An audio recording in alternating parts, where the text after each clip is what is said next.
지금부터 하는 이야기는 단순한 음모론이 아닙니다. 나의 증언입니다.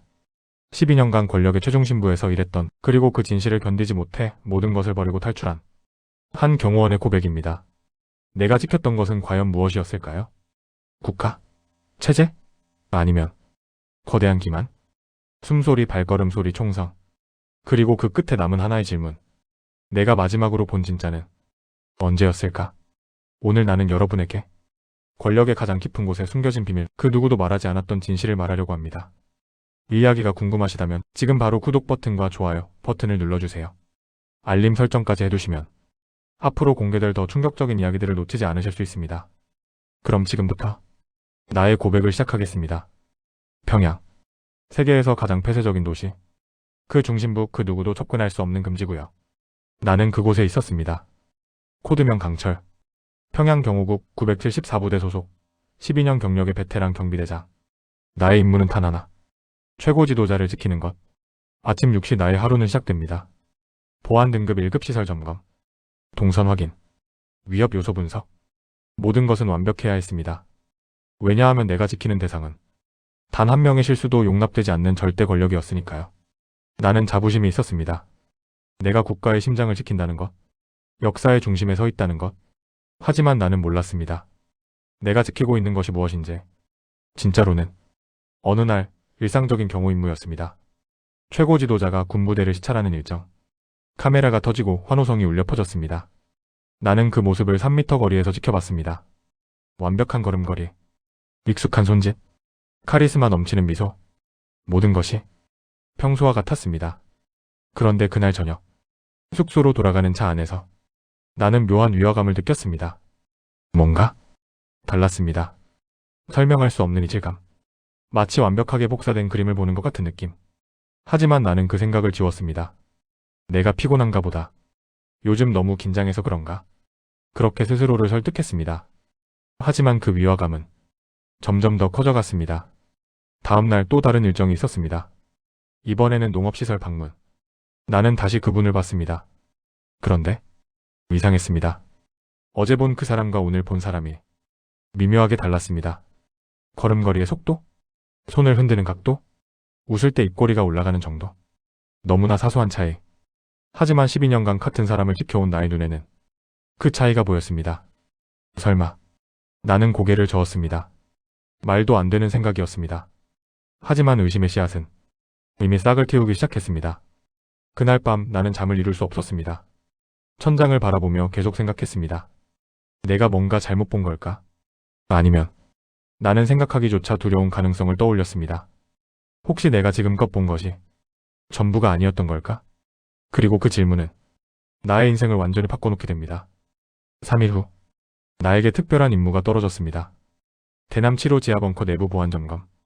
이곳은 평양에서도 극소수만 출입할 수 있는 최고기밀 시설이었습니다. 심지어 대부분의 고위 간부들도 들어올 수 없는 곳.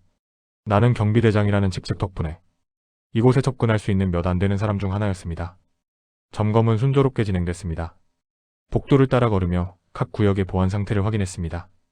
그런데 한 방의 문이 미세하게 열려 있었습니다. 평소라면 절대 있을 수 없는 일. 나는 주저하다가 조심스럽게 문을 밀었습니다. 안에는 작은 사무실이 있었고 벽 한쪽에 금고가 있었습니다. 금고 위에는 작은 메모지가 붙어 있었습니다. 1-10 대역 운용 프로토콜.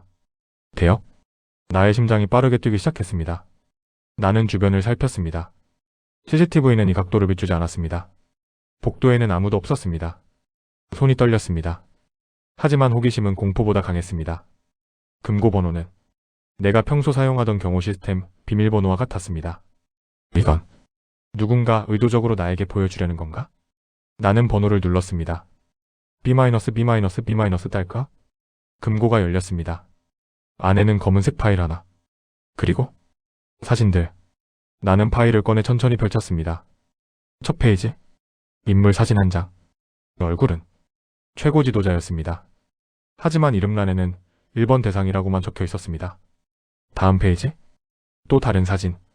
역시 같은 얼굴. 이름 2번 대상. 나의 손이 점점 더 떨렸습니다. 3번, 4번, 5번.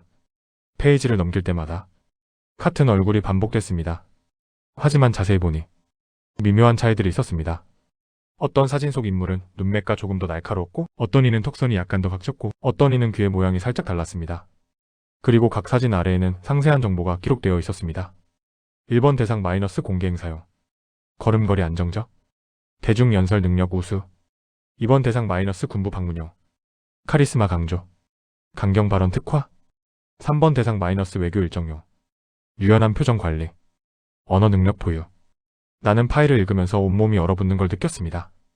이건 대역이 아니었습니다. 이것은 시스템이었습니다.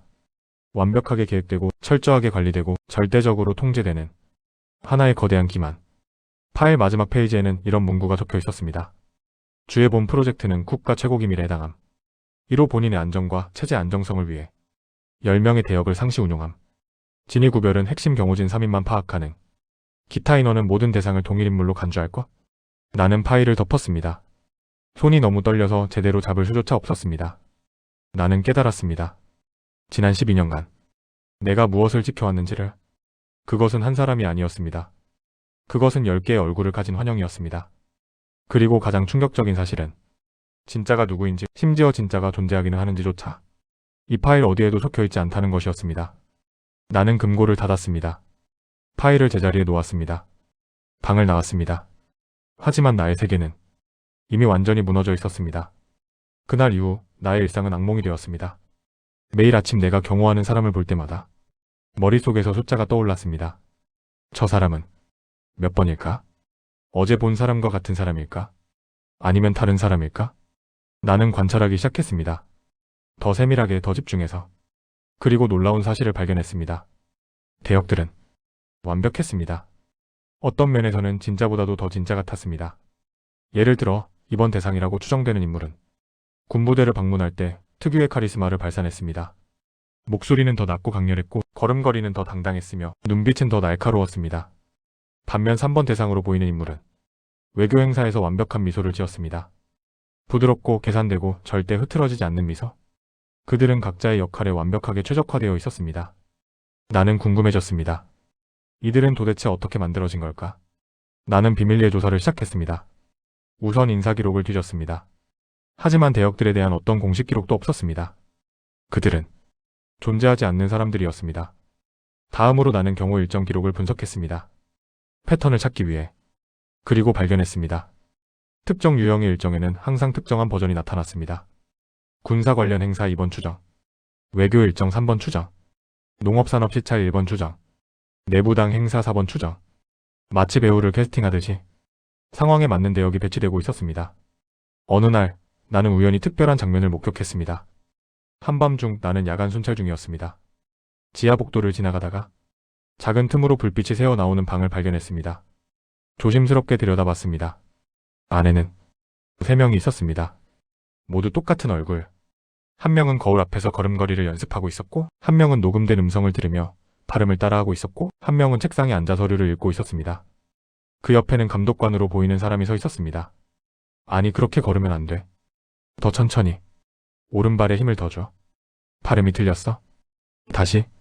동무들이 아니라 동무 마이너스들. 끝을 살짝 끌어. 표정 관리. 웃을 때 왼쪽 입꼬리를 이더 올려. 나는 숨을 죽였습니다. 이건 단순한 대역이 아니었습니다. 이것은 인간 복제였습니다. 외형만이 아니라 모든 행동, 모든 습관, 모든 표현까지 완벽하게 복사하려는 시도. 나는 소름이 돋았습니다. 그리고 더 충격적인 건 그들의 눈빛이었습니다. 그 3명 모두 텅 빈 눈을 하고 있었습니다. 마치 영혼이 없는 것처럼. 나는 조용히 자리를 떠났습니다. 그날 밤 나는 생각했습니다. 저들은 인간일까? 아니면 이미 그 무언가가 되어버린 걸까? 그리고 더 무서운 생각이 들었습니다. 진짜는 대체 어디에 있는 걸까? 아니면 의미 없는 건 아닐까? 며칠 후 나는 또 다른 발견을 했습니다. 나는 보안 CCTV 기록을 조사하던 중 이상한 영상 하나를 발견했습니다. 2주 전 심야 시간대 지하 의료시설로 들어가는 복도. 화면에는 휠체어에 앉은 사람이 보였습니다. 담요로 몸이 덮여 있어 얼굴은 보이지 않았습니다. 하지만 체형으로 봐서는 최고 지도자와 유사했습니다. 휠체어를 밀고 있는 사람은 의료진으로 보였습니다. 영상은 30초 정도 재생된 후 갑자기 끊겼습니다. 나는 다음날 영상을 다시 확인하려 했지만 그 파일은 삭제되어 있었습니다. 마치 애초에 존재하지 않았던 것처럼.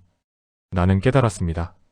이 시스템은 내가 상상했던 것보다 훨씬 더 깊고 어둡다는 것을, 그리고 내가 알아서는 안 될 것을 알아버렸다는 것을.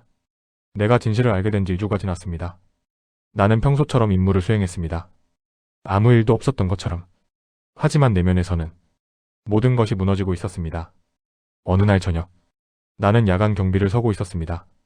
갑자기 복도 끝에서 발소리가 들렸습니다. 나는 자세를 바로잡았습니다. 그런데 걸어오는 사람을 보고 얼어붙었습니다.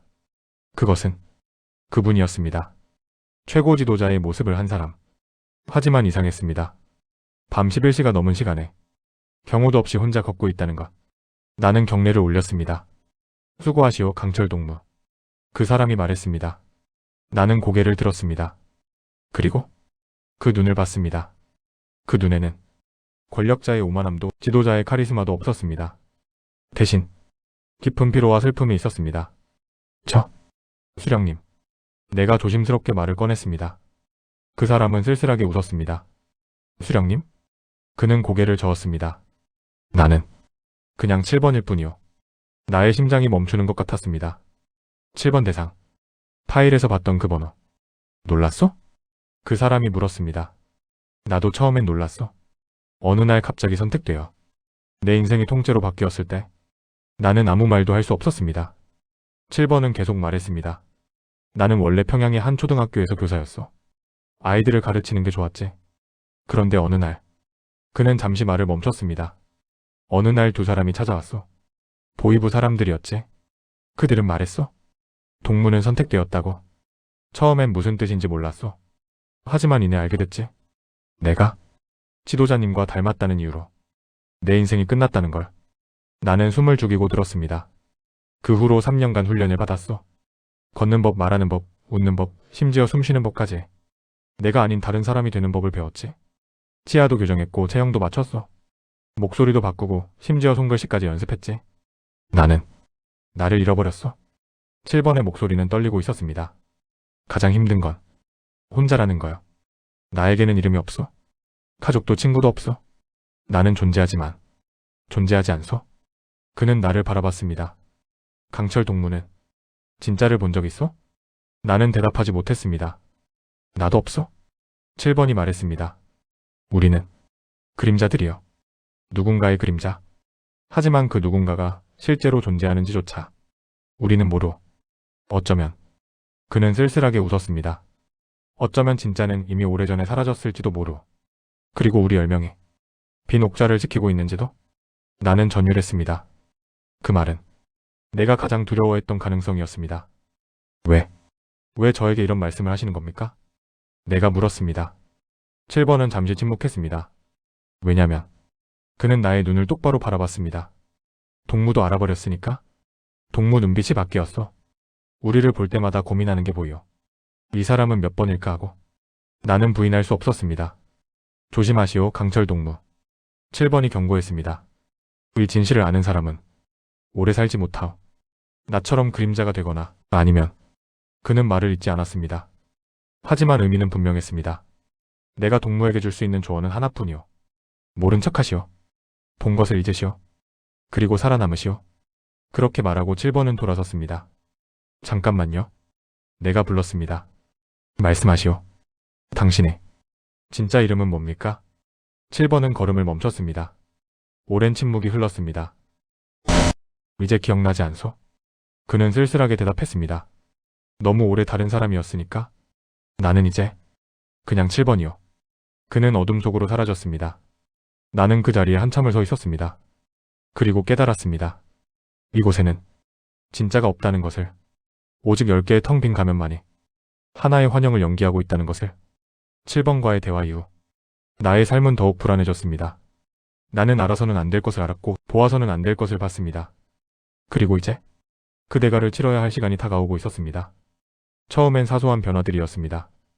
평소 함께 식사하던 동료들이 나와 거리를 두기 시작했습니다. 회의에서 나의 의견이 무시되는 일이 찾아졌습니다. 그리고 감시. 나는 느낄 수 있었습니다. 누군가 나를 지켜보고 있다는 것을. 복도를 걸을 때, 식당에서 식사할 때, 숙소로 돌아갈 때 항상 누군가의 시선이 따라다녔습니다. 어느 날 밤 나는 나의 방을 조사했습니다. 그리고 발견했습니다. 벽지 뒤에 숨겨진 소형 도청장치, 책상 아래에 부착된 카메라, 침대 프레임 안쪽에 GPS 추적기, 나의 방 전체가 거대한 감시실이었습니다. 나는 소름이 돋았습니다. 얼마나 오래전부터였을까? 내가 금고를 열었던 그 순간부터? 아니면 그 전부터? 다음날 더 명확한 신호가 왔습니다. 나는 갑자기 업무에서 배제되기 시작했습니다. 핵심 경우 임무에서 제외됐고 중요 회의에 참석할 수 없게 됐으며 접근 권한이 하나둘 취소됐습니다. 내가 12년간 쌓아온 모든 것이 조용히 무너지고 있었습니다. 가장 결정적이었던 건 어느 날 받은 인사 명령이었습니다. 강철 동물을 최전방 경계부대로 전속 배치함. 최전방. 그곳은 경호국 내에서 사실상 유배지나 다름없는 곳이었습니다.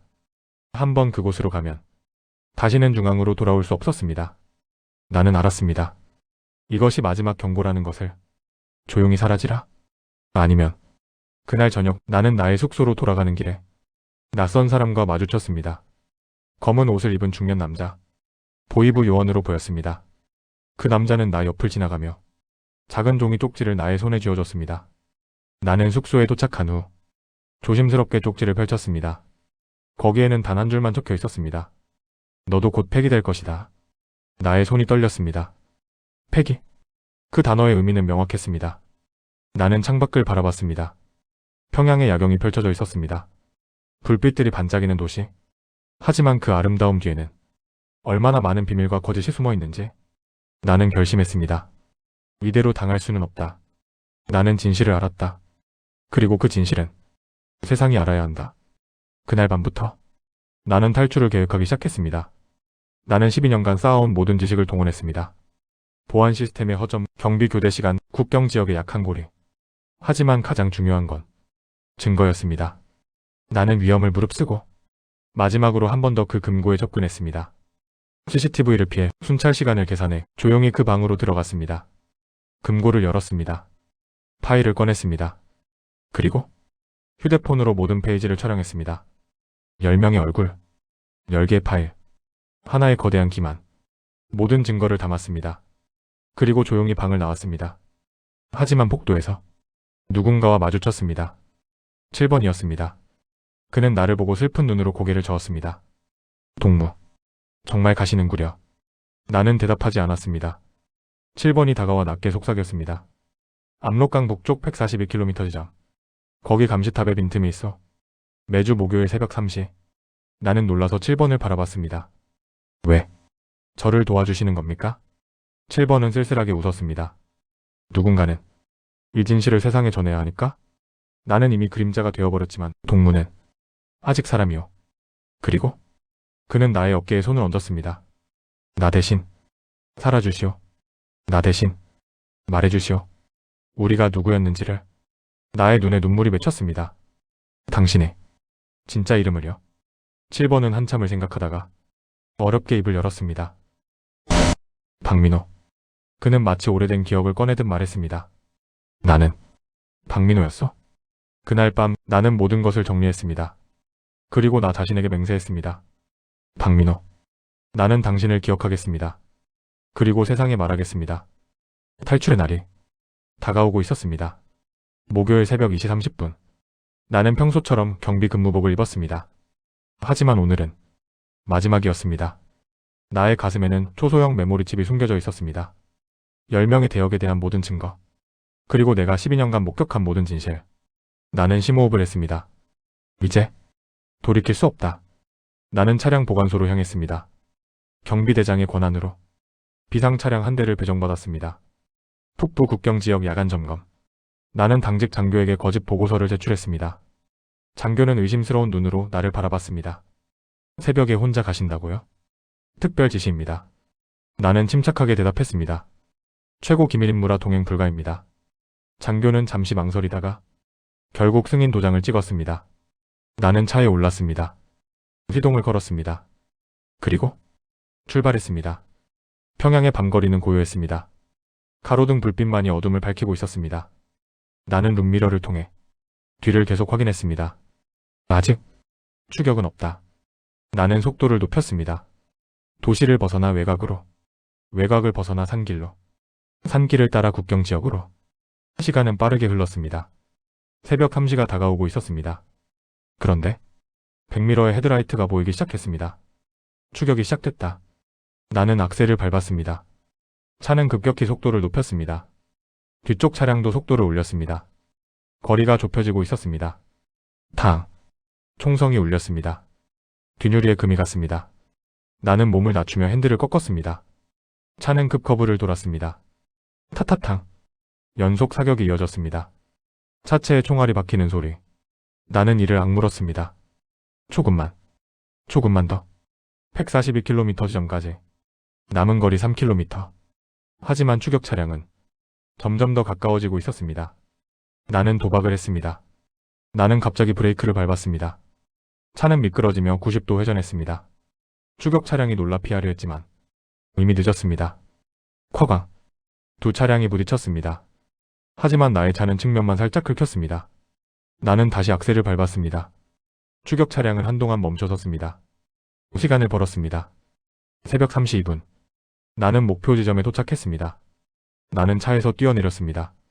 앞에는 철조망이 있었고 200m 앞에 감시탑이 보였습니다. 7번이 말했던 빈틈. 지금이었습니다. 나는 달렸습니다. 전력으로. 감시탑의 조명이 다른 방향을 비추고 있었습니다. 정확히 3분의 사각지대. 나는 철조망을 넘기 시작했습니다. 가시가 손을 찢었지만 아픔을 느낄 여유가 없었습니다. 뒤에서 다시 차 소리가 들렸습니다.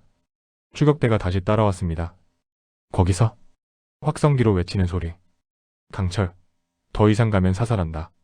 나는 멈추지 않았습니다. 탕! 총성이 다시 울렸습니다. 총알이 철조망을 스쳤습니다. 나는 마침내 철조망을 넘었습니다. 그리고 강으로 향해 달렸습니다. 압록강. 강물은 차갑고 빠르게 흐르고 있었습니다. 나는 뒤를 돌아봤습니다. 추격대가 차에서 내려 총을 겨누고 있었습니다. 그리고 그 순간 나는 결심했습니다. 나는 강물 속으로 뛰어들었습니다. 쿼가! 얼음장같이 차가운 물이 온몸을 집어삼켰습니다. 타다다다. 총성이 빗발쳤습니다. 물 위로 총알이 튀었습니다. 나는 숨을 참고 깊이 잠수했습니다. 물살이 나를 휩쓸었습니다. 방향 감각을 잃었습니다. 하지만 나는 헤엄쳤습니다. 계속 앞으로. 폐가 터질 것 같았습니다. 의식이 흐려졌습니다. 하지만 나는 살아야 한다. 진실을 전해야 한다. 마지막 힘을 다해. 나는 수면으로 올라왔습니다. 공기. 나는 크게 숨을 들이마셨습니다. 그리고 주변을 둘러봤습니다. 강 건너편. 다른 쪽 땅이 보였습니다. 나는 다시 헤엄쳤습니다. 팔다리가 얼어붙었지만 멈출 수 없었습니다. 10분, 20분. 마침내 나는 강가에 닿았습니다. 진액을 움켜쥐고 간신히 몸을 끌어올렸습니다. 그리고 쓰러졌습니다. 의식이 희미해졌습니다. 마지막으로 본 것은 새벽 하늘이었습니다. 동이 트기 시작했습니다. 내가 눈을 떴을 때 나는 하얀 천장을 보고 있었습니다. 병원이었습니다. 옆에는 한국어로 된 안내문이 보였습니다. 대한민국 국군수도병원. 나는 성공했습니다. 살아남았습니다. 문이 열리고 한 남자가 들어왔습니다. 정장을 입은 중년의 남자. 국정원 요원으로 보였습니다. 깨어나셨군요. 강철. 동무? 남자가 물었습니다. 나는 천천히 고개를 끄덕였습니다.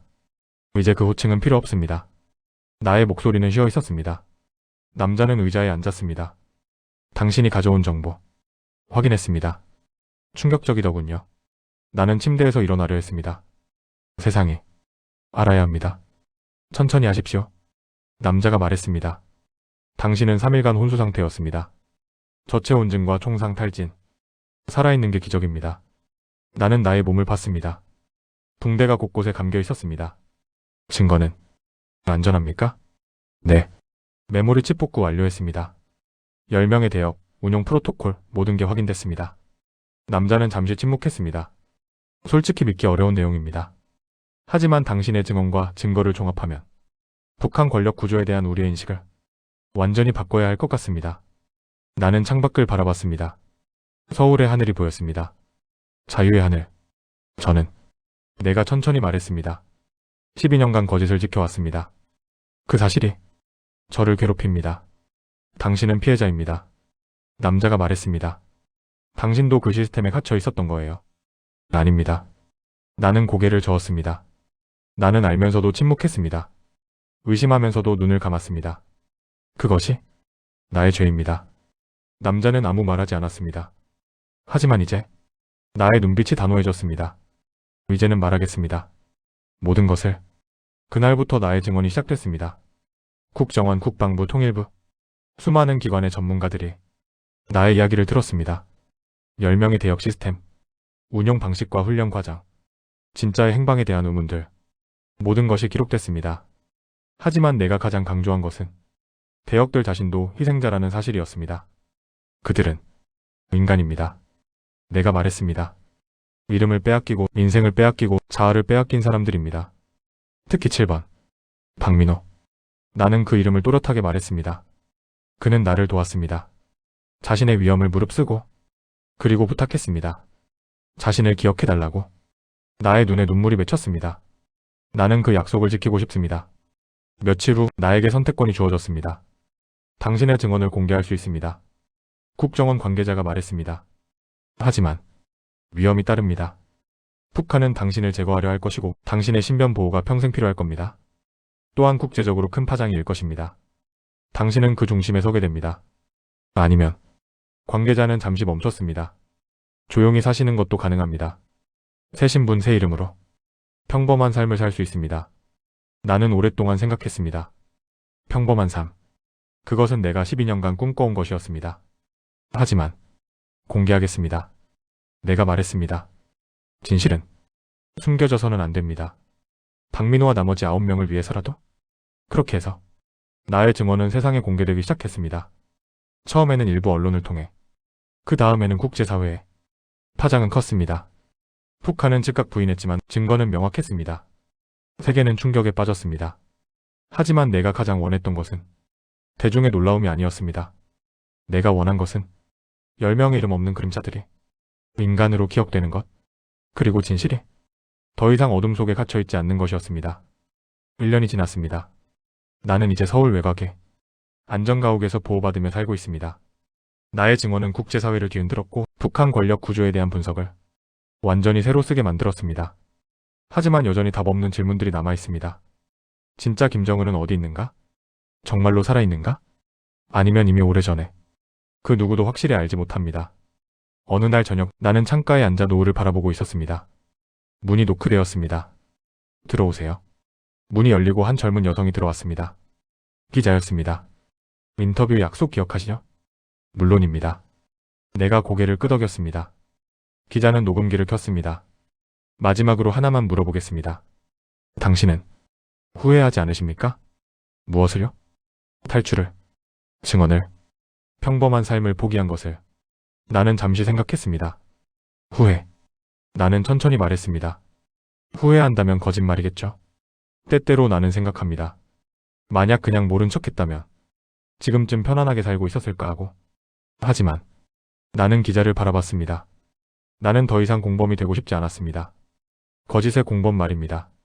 10명의 사람들이 자신의 인생을 빼앗긴 채 그림자로 살고 있습니다. 그들 중 한 명 박민호는 나에게 부탁했습니다. 자신을 기억해달라고. 나는 그 약속을 지켰습니다. 그것만으로도 나의 눈빛이 흔들렸습니다. 그것만으로도 의미가 있다고 생각합니다. 기자는 잠시 침묵했습니다. 북한에 대해 어떻게 생각하십니까? 증오하시나요? 나는 고개를 저었습니다. 증오는 쉬운 감정입니다. 하지만 도움이 되지 않죠. 나는 체제를 증오합니다. 거짓을 증오합니다.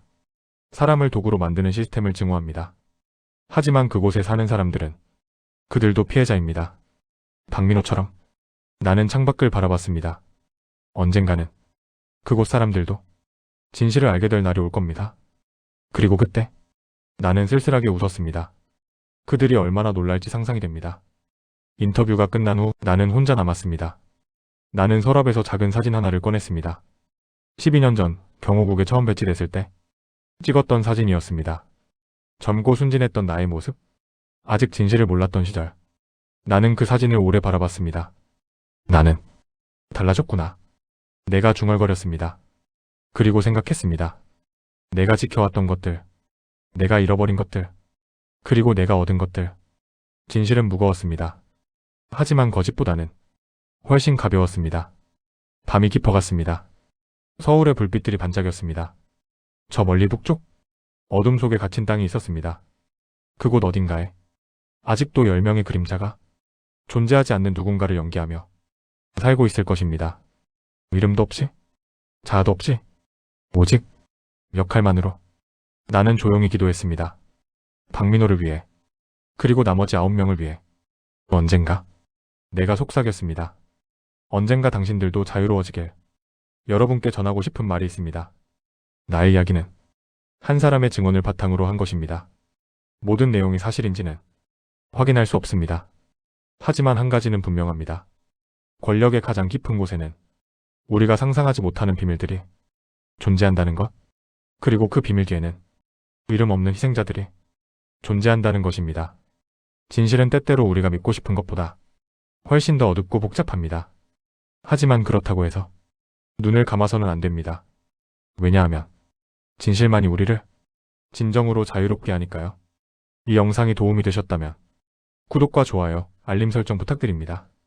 앞으로도 숨겨진 이야기들을 계속해서 전해드리겠습니다. 시청해주셔서 감사합니다.